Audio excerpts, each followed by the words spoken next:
Mein Leben hat ja schon mit einem Skandal angefangen, nicht? Als meine Mutter mich im Kreiskrankenhaus in Aurich zur Welt bringen wollte, fiel ihr das ein bisschen schwer nach einer Weile, kann man sich ja wohl vorstellen. Und ich glaube, sie hätte auch fast aufgegeben, da sagte der Doktor zu ihr: Frau Heger, nochmal alle Kräfte mobilisieren, nochmal so richtig anstrengen. Ich kann schon schwarzes Haar sehen.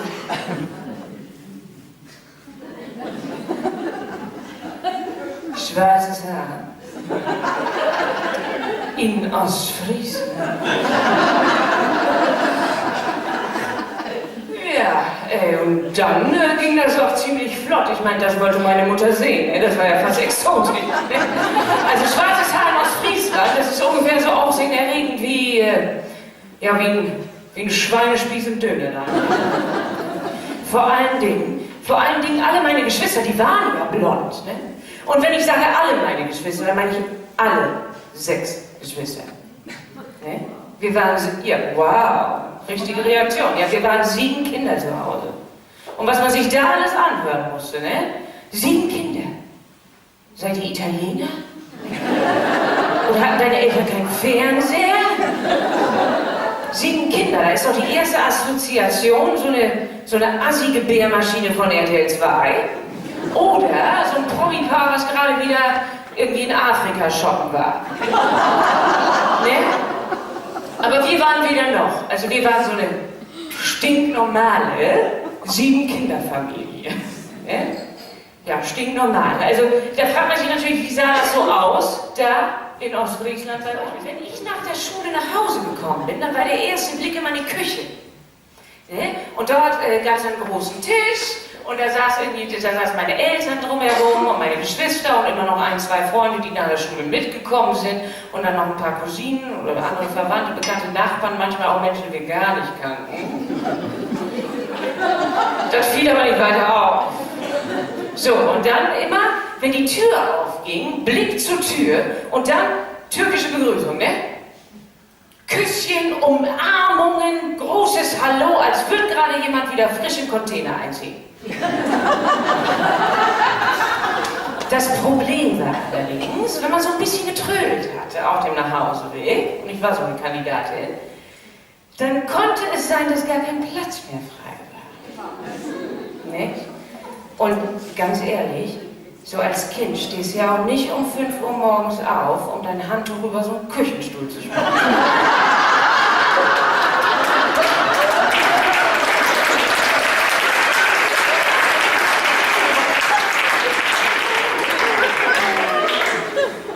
So, wenn dann aber jemand einen Platz freigegeben hatte, dann musste man echt flink sein und sich schnell hinsetzen. Und da waren meine Eltern ganz kreativ.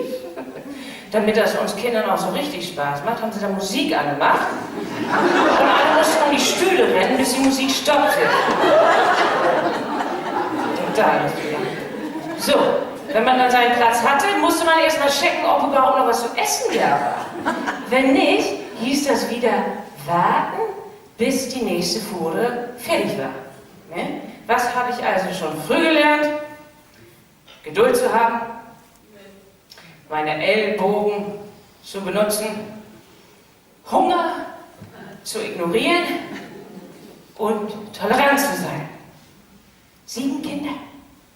Und jedes einzelne was Besonderes ist. So, meine kleine Schwester zum Beispiel, Tini, die ist, als sie so 2 Jahre alt gewesen ist, 1 Jahr lang mit dem Rucksack durch die Gegend gelaufen. Draußen und drin, ganze Zeit. Ne? Also manche von unseren Nachbarn haben schon gedacht, wir wären Schmuggler. Ja, und manche haben auch einfach nur gedacht, sie hätte einen Puckel und meine Mutter hätte einfach was drumherum genäht aus Scham.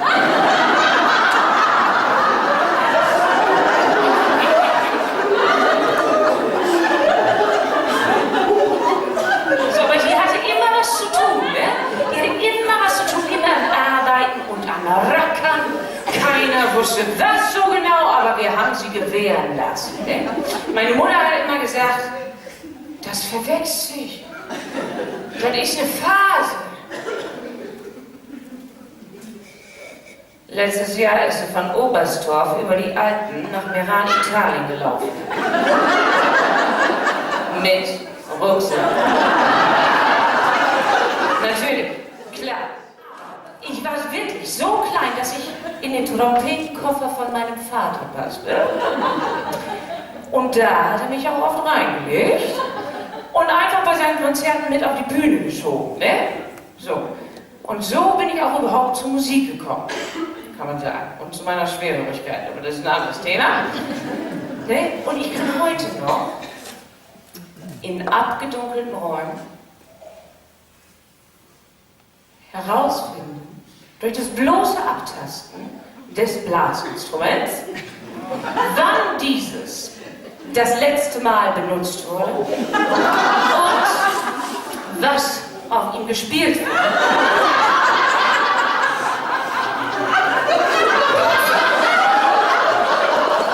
Ich finde das sehr schade, dass mir das jetzt erst vor kurzem bewusst geworden ist, dass ich diese Gabe besitze, wo sie doch gerade erst Wetten, das abgeschafft hat. Ja, so ein Cheatkram, ne? So, jetzt habe ich mich ein bisschen verplaudert. Moment. Ah ja, ich bin größer geworden, wie man sehen kann. Moment, und durstiger. Und mit dem Größerwerden sind ja auch meine Träume gewachsen. So ist das ja, ne? Ich wollte sein Eliza with a Z. Eine popkulturelle Medienikone, so wie Liza Minnelli. Am gleichen Tag auf den Covern von Newsweek, Gala, bunte Time Magazine und dann eine Schallplatte mit Gold, ach was sag ich, Gold, Platin und dann auf Tour. Mit einer Handvoll Background-Sängern und Zappeldance im Achtergrund und so, ne? Und ganz coole Jungs am Schlagzeug und Gitarre und am Keyboard und dann komme ich. Die Showtreppe runtergeschwebt, in High Heels, funkelndem Glitzernkleid und Federn im Haar. Ja! Ich wollte die Welt erobern. Gemeindebriefe sind nicht die New York Times. Und das Dorfgemeinschaftshaus Spetzerfehn auch nicht die Metropolitan Opera. Obwohl ich sagen muss, der Altersdurchschnitt, das ist ein ähnlich. Da konnte ich noch so viel meinen großen Auftritt proben. Immer wenn mein Opa mich mit Federn im Haar erwischte, hat er nur gesagt, na, nimm der, bist wieder beim Hühnerfuttern im Stall hingefallen. Und der Ostfriese hat ja auch dieses unfassbare Talent, alle Vorurteile, die ihm so entgegenstürmen, am Deich widerstandslos zu bekräftigen. Kleine Anekdote dazu, ne? Wir schreiben das Jahr 2002 nach Christus. Ganz Europa bezahlt mit Euro. Ganz Europa! Nein. Ein von unbeugsamen Ostfriesen besiedelter Landstrich an der Nordküste Deutschlands lässt sich nicht von den Außerfriesischen unterkriegen. Da saß nämlich der Pastor der Kirchengemeinde Emden, oder also wie sie sagen, Emden, mit dem Frauenkreis im Gemeindehaus zum Ostfriesentee. Und dann ging das ja auch irgendwann so um die Sorgen, die die Leute so haben, nicht? Und dann sagte eine ältere Frau zu ihm, ach, Pastor, das ist ja auch so wert mit einem Euro. Ich glaube ja nicht, dass sich das bei uns hier durchsetzt.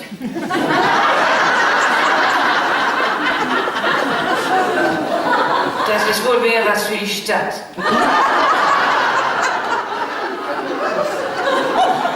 Ja. Kommen wir zum Wesentlichen. Ostfriesland ist unterschätzt. Und da habe ich mich gefragt, woran liegt das? Was kennt man aus Ostfriesland so? Wir haben es gerade schon mal gehört. Otto, Karl Dahl, ne? Und davon war auch einer blond. Der andere auch eher so ein Schweinespießen-Dönerladen. Ne? Und was kennt man noch? Ostfriesentee, Krabbenbrötchen, Schentiköre. Ne? Und, oh ja, Und ich glaube, da sind wir auch schon beim Pudelskern. Ich glaube, dass Ostfrieslands schlechter Ruf daher rührt, dass Ostfriesland bisher einfach musikalisch schlecht vertreten wurde. Wo die Hahle fließt nach Norden, wo die hohen Deiche sind, ist die Heimat meiner Ahnen. Ich bin ein Ostfriesenkind. Hier oder hier. Goldblondes Haar, treublaue Augen. So soll mein Madel sein, aus friesischem Haus. Oder hier, das kennt ihr alle. An der Nordseeküste, am klardeuten Strand sind die Fische im Wasser und selten an Land. Wunderbar. Hier, aber ihr merkt schon, ne? Alles zum Schunkeln und im Dreivierteltakt. Und so hochintellektuell. Fische im Wasser. Nicht an Land. Schubsesnö. Sag bloß. Hier, ich meine, kennt ihr nun, wir sind beim Du, oder? Mittlerweile? Im Plattdeutschen sieht's man übrigens gar nicht, deswegen fällt mir das sowieso einfacher. Du. Ja, so. Kennt ihr die Städte Emden, Leer, Aurich, Strackholt, Wittmund, Asel, Grosefing, Spetzerfing, Rauderfing? Ne? Ich meine, da gibt es Landstriche und Städte, also ganz andere Landstriche und Städte, die haben ganz andere Lieder bekommen. Orpheum.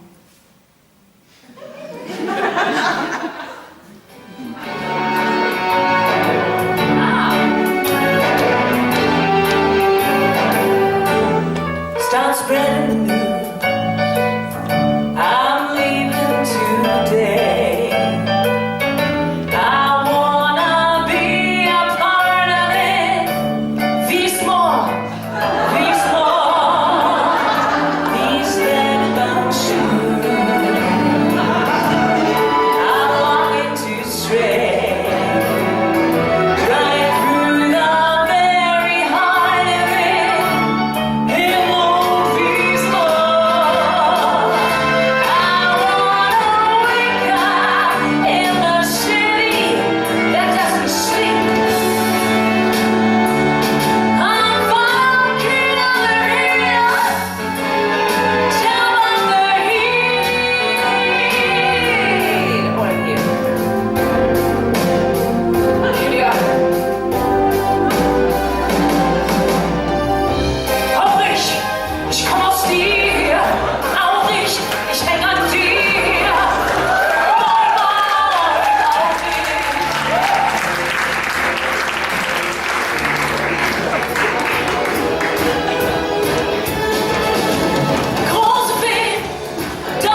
Das Europäische Tourismusinstitut hat 2002 1451 Deutsche befragt, wo sich Ostfriesland auf der Landkarte genau befindet. Das Ergebnis. Ja, da bin ich jetzt auch sehr gespannt. Das Ergebnis? Weniger als die Hälfte wusste die ungefähre Gegend. Der übrige Rest zeigte auf völlig andere Landstriche, irgendwo zwischen Amsterdam in Holland und Kopenhagen in Dänemark. Ja, für den Gesamtdeutschen ist Ostfriesland territorial schwer einzuordnen, weil er es aufgrund des Namens eher im Osten Deutschlands vermutet, es aber tatsächlich im äußersten Nordwesten Deutschlands ist. Das ist verwirrend, nicht? Das ist den Ostfriesen aber total egal. Denn Ostfriesland gab es schon, da gab es noch nicht mal Deutschland. Ne? So, man versucht aber dem entgegenzuwirken. 1996, da gründeten sich die ersten ostfriesischen Botschaften im ostfriesischen Ausland, in Ilmenau und Greifswald. Ja, und man kann den Sinn und Zweck dieser Botschaften auf der Website der ostfriesischen Botschaft, und das ist jetzt wirklich kein Scherz. Sie lachen trotzdem, okay. Man kann also den Sinn und Zweck dieser Botschaften auf der Website der ostfriesischen Botschaft nachlesen, und das sind die einer jeden Botschaft, und es hat sich auch bis heute nichts daran geändert. Erstens, Vertretung ostfriesischer Interessen im Ausland. Verbreitung ostfriesischer Kultur außerhalb Ostfrieslands. Und nicht zuletzt die Unterstützung von ausgewanderten Auslands-Ostfriesen in einer für sie ungewohnten Umgebung.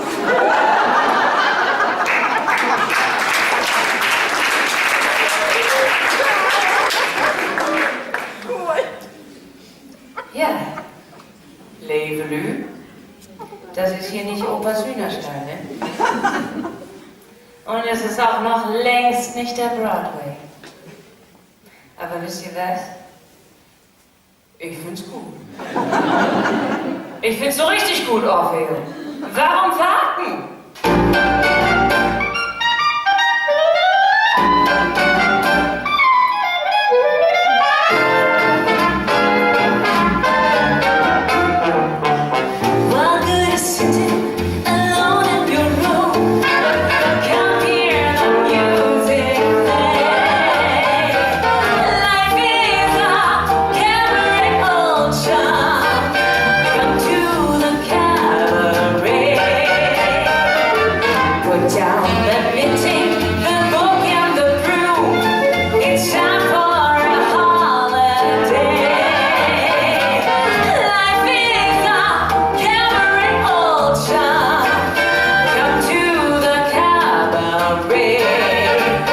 Taste the wine, come hear the band, come blow your horns and celebrate, like this way your day will stay and lose, permit him to profit of doom, and why Mary smile away, like these are gathering all shall come to the cabaret. Ich hatte mal eine Freundin, die hieß Elsie. Wir teilten eine Wohnung einst in Chelsea. Sie tat, was auch die Not der Zeit gebietet. Ihr Zimmer hat sie für Stunden nur vermietet. Ich sah sie dann im Sarg, da lag sie Stunden. Man sagt, in ihrem Tee war zu viel Brot. Doch habe ich, ja das muss ich gestehen,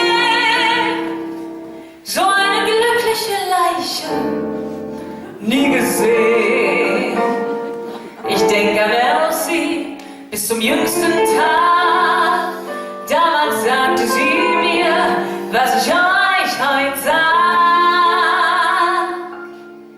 Warum verbringst du den Abend allein? Ich hab ne